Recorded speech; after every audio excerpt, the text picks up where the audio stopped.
Hey, what's going on, everybody? This is the CEO, Grew Americana Mario, and this is your boy, Darren Hamer, Mr. Nice Guy. And today we're going to get into a couple of topics today, starting with AEW pay-per-view, and how the number was not as great as they were expecting. buyout rates were trash. Well, that's not the beat. I mean, you expect that now. With WWE going for like $9.99 a month, you talking about paying $50 a year? Yeah, I mean, even Impact has their own, what they crap call again, no one watch. They whole little, version of WWE Network. Right. I don't even remember the name of it. It's just that irrelevant at this point.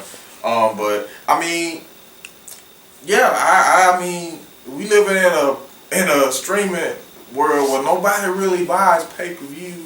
Period. Right. As a matter of fact, I'm still shocked that they're still offering that. But I mean, I like Bleacher Report, the streaming site, but maybe they could, tick the price down a tad bit on Fight TV and on Bleacher Report. I mean, $50. I mean, I don't mind paying for it, of course, because it's me. But, but everybody don't want to spend that type of money on a pay-per-view, man. Not now, when you can watch all of WWE pay-per-views for only $9.99. There, I said it. Right. I mean, and then also I think WWE's looking at like a tier 2, like for $13.99, possibly coming soon. And they bought Fight TV, supposedly, or trying to acquire it. So that's going to make things a little bit difficult. Then in today's economy, you got people got Apple services, some people got cable services, Spotify, and all these other services, and possibly YouTube services. So, and then, ESPN got the ESPN Plus. So how really affordable is it to pay $50 for a pay-per-view? I agree. But I got to say, I mean, the pay-per-view was great. Right. Nothing against the pay-per-view. But the price, I mean, for what you're paying for, I mean, new promotion, people still kind of like iffy in certain areas. I mean, you got to slowly get them in first, then but we're going to get into a little bit about what happened this past week on Raw and Smackdown. The wrestling news. Woohoo. Yeah, man. So let's talk about Monday Night Raw. First of all, let's see. Where should we start? Stone Cold during the contract signing. Man, if you wasn't there to see that, I'm not going to lie. I missed the first 5 minutes, but I went back and saw it later. Right. And I was still amazed. And man, I'm just going to have to skip to the ending on there too. Him coming at the end, stunning AJ Styles, throwing everybody beers. Oh, I loved it. Right. Even the fact, the whole, he stunned AJ Styles twice that night, man. Right. They should just go ahead and announce a match, man. I'm just saying, AJ Styles versus Stone Cold. Get him out of retirement, y'all. Stop playing. That'd be good. Yeah, but, I enjoyed it. Like, I really did. His whole presence, it's like they know how, he knows how to still get a pop even now. Right. Man hasn't wrestled a match in 15 years, maybe. It's been a long time. Man, and still can get a pop like nobody else. And in MSG, man. I mean, I was hearing though, and I was shocked with that. They were saying there was sold out at MSG, but they were saying that tickets were still for sale. Right. So I mean, but wrestling logic versus reality. Right, I'm going to leave that alone. Maybe it did sell out at the very last minute, but they was like, oh my goodness. A lot of people around the wrestling world saying, oh, that's still tickets, for the MSG show. And I mean, in my mind, I was thinking, well, they have been kind of doing MSG kind of wrong. Right. They've been focused so much on when they come into New York using the Barclays Center and stuff, that they've neglected in Madison Square Garden. Also, one of the best things I think that came out of Raw was AJ and Cedric Alexander. Those two are really good in-ring performers, and I really enjoy what they do in the ring. And it's good to see that's going to be one of our matches in the Clash of the Champions. Yeah. I'm liking their decision to really put Cedric Alexander myself. At first, like a couple weeks to a month or two ago, I was a little worried about him because I was like, what are they gonna do with the guy? But it seemed like they're rectifying. Another thing is the tag team matchup between Bailey and Sasha Banks versus Becky Lynch and Charlotte. That was a great match. Yeah, I'm loving the fact that the boss is running things now. Yeah. That's like one of the best things going on in wrestling right now. I'm a big fan of her. Oh, her and Bailey, I like the new Bailey. I mean, I like the aggression. Yeah, I mean, I'm seeing a perhaps a maybe heel turn. I kind of reminded me a little bit. You don't think this is a heel turn? She actually put the chair shots. I mean, they haven't officially. You know, she said, "Oh, she's doing this for her fans, and she still want to be a role model." To me, you know what it reminds me of? What's that? Bret Hart in the '90s. Yeah. In the '90s, during his whole thing with Shawn Michaels, man, where he had those heel elements, but he was still a baby face. Right. I mean, just my opinion, but one of those things. I mean, we're gonna have to see how that goes. Shoot. Can't wait to see their respective matches at Clash of Champions. It should be something for the ages. Also, let's see, the 5-on-5 tag team match. I don't know why I never liked those type of matches personally, but it was good.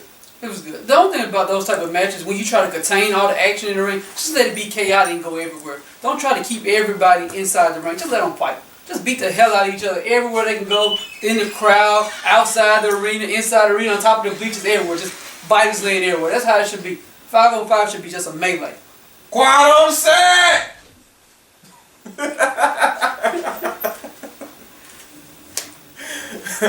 I'm sorry, but that's fine. Of course, like I said, AJ got pinned by Cedric, and we got that Clash of Champions. But also, what do you think about the King of the Ring? How it's shaping up? I don't know how I feel about it. But let's just say this real fast. The qualifying match on Raw between who was it? Baron Corbin and what? Who else was I? Forgot. Dang. That was a triple threat. It was a triple threat. Yeah, it's a triple threat match. Right. Yeah. See. Oh yeah, Ricochet, Baron Corbin, and Samoa Joe. Right. What? I think, you know what, I remember why I forgot. Because the person I wanted to win didn't win. So I tried to mentally tune it out. That's what happened. Oh yeah. That match. Oh God. Why? Like, for real, like, why do they keep, I feel like at this point they're shoving Baron Corbin down, not just my throat, but everyone's throat. I mean, seriously, why would you let him to win over Samoa Joe and Ricochet? Like, seriously? Like, come on, man. Like, what are the writers thinking? Like, except the ladies love Baron. Ladies love Baron. I don't know. What they love? No offense, his bald head. Hey, I'm just saying, the ladies love Baron. Because, I mean, the best match we could have got, hairline? we should have had Samoa Joe or Ricochet. Preferably me, I would like to have Samoa Joe. Ricochet is up. His dad bod. But I think Samoa Joe, he really needs this push right now, and he's actually the guy I want to see. You know what? Samoa Joe has been getting squatted on since he came up from NXT. Right. Like, they have not used this man correctly. Right. To me personally, I mean, he's a great wrestler. He's been in so many title matches and not won one.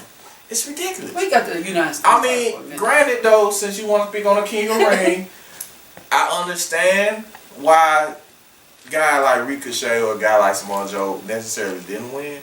I mean, when you really think about what they're trying to do and what I've noticed with how they had it filled out anyway, it was a lot of up-and-comers, guys who are not necessarily at the top of the caliber or right now, like they're mid-carders and people who are gaining steam on the main roster. But I mean, really? When you look back at King of the Ring, do you really want to say your King of the Ring was Baron Corbin or Chad Gable though? Oh man, okay, all right. Moving on. I don't want to keep talking about this. Like, but what do you think about Chad beating? We haven't got to the SmackDown part. I'm excited, man. Don't hold me back. Oh my God. Okay, you know what? We're just gonna go ahead. I don't really want to harp on every single match that happened on Raw. I mean, There was, who else was that on Raw that night that really just was like, I mean, basically Stone Cold was his show. Stone Cold show, basically, people. I mean, we'll just move on to SmackDown so he can talk about his favorite person. But first, before we go to that, let's talk about Kofi and Randy Orton for a second. Man, that whole brawl they had, I mean, man, it was, I mean, I'm loving what they're doing with both of those guys, man, personally. I mean, shoot, just the whole, like, dynamic, how they're pretty much going back 10 years into their past feud or whatnot, and bringing that old chemistry back up. That's what I like to see in storyline, where you can have a storyline that comes back with longevity from something previously. That shows great storytelling.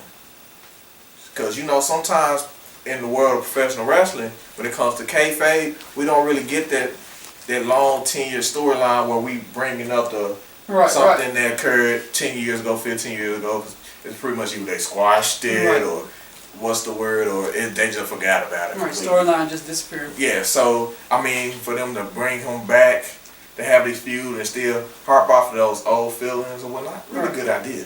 Finally, we're going to talk about what you... I'm going to say one thing. Oh, okay. Do you think that Whatchamacallit can really compete with Randy, though? I mean, when Randy is just ruthless, do you think that Kofi can actually pull off a good match with him?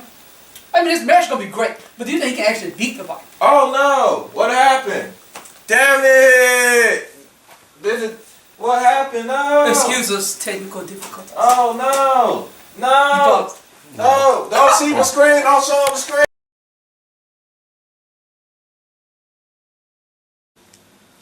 All right. Yeah, my bad. I'm sorry about that, man. Now we can talk about my topper, the Gerber baby, Chad Gable. His amazing match that he put on, Chad Gable. He's like, look, Kurt Angle now. Kurt Angle has adopted another, so he's doing the little ankle lock. He making people tap out. He doing a flip out top rope. Hold up, time out. You really just call him because okay, so I think anybody wrestler with a wrestling background pretty much does the ankle lock. I mean, let's see. Is he being overused? Well, let me finish. I mean, let's see. After Kurt Angle, there was who? I can't think his name anymore. He left the company a couple years ago. About 2-3 years ago. Jack Swagger. Yeah, he used it. Yeah. Yeah, and his son. His adopted son. No, not illegitimate. Yeah, the only illegitimate. That's right. Yeah. I mean, Kurt Angle just slanging babies now. Slanging the dick. Anyway. You never know we're gonna run to a Kurt Angle baby. Pretty much, if they do an ankle lock, they're probably his son. 90% chance that's his son. Maybe his daughter. We see a son. Who is a female wrestler done that before? I don't even know. Moving on, but yeah, go ahead. Because first of all, I will say this was amazing though, having that Shane. I was against it then. I was out for it with Shane inserting himself in the match. It was like, oh, again? No. No. Oh my God. But then they made Kevin Owens the special guest referee. Right. Interesting twist. What a twist. Saw what you did there. Now, with that, good move. I do give that 2 thumbs up.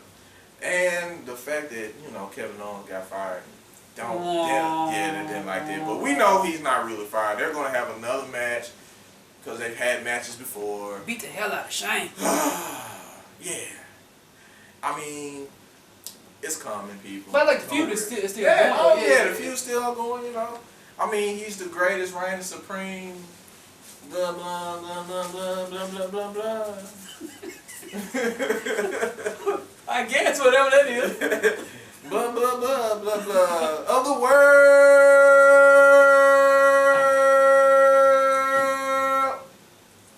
Blah, blah, blah, blah, blah, blah.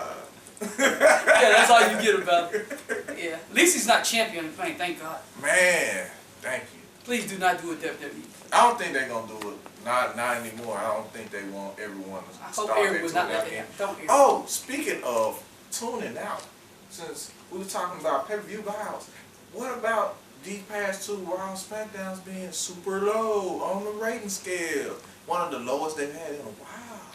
Right. But the storylines are actually getting better though. They are, but somehow, some reason, no one's watching. It's too much wrestling. I don't know why. Too much wrestling. Well, I mean, how you gonna feel about NXT being on USA next week? Oh man, what you think about what they doing with 205?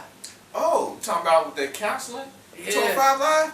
Yay! Oh man, but look at the great Saying, cruiserweight talent that we have gotten because of 205. Okay, that title is ugly. Was ugly when they made it. Period. But I got good news for you. What's that? They're going to NXT.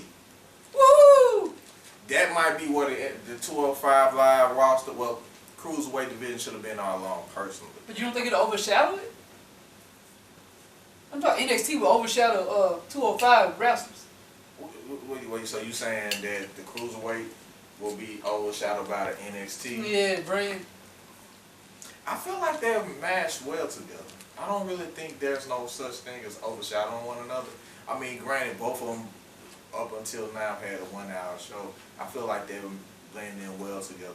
And this is because, I mean, the fast pace of wrestling, Right. the cruiserweight division has, and NXT is a lot faster in pace of move wrestling compared to SmackDown Raw anyway.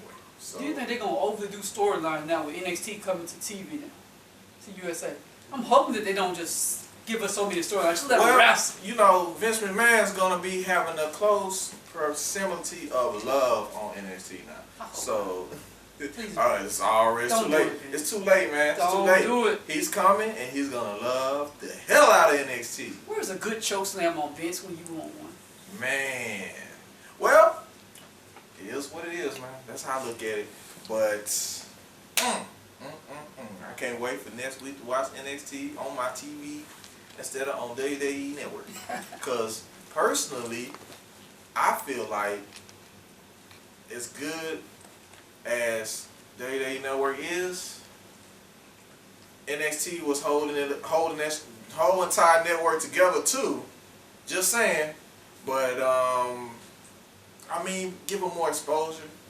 Long term though, I don't know. Like, I mean, with the whole AEW NXT show being on the same day, it's gonna be a lot of split people. But I do say I'm not split. Well, I will say this though: the fact that it's coming on next week, and we won't see the first live recording of AEW show till next month. Really, really smart. Right. Really smart. Hey, Vince, if you see this, you're a very smart man. You're an evil genius. You're an evil genius. Excellent. You are. It was really wicked for you to, you know, just to, yeah, it was like really smart to kind of bring NXT up before the AEW live show starts, kind of get people drawn into NXT so people want you to tune in to AEW. I know you thinking, man, you're not fooling me. Because now I'm going to get back hooked on NXT Right.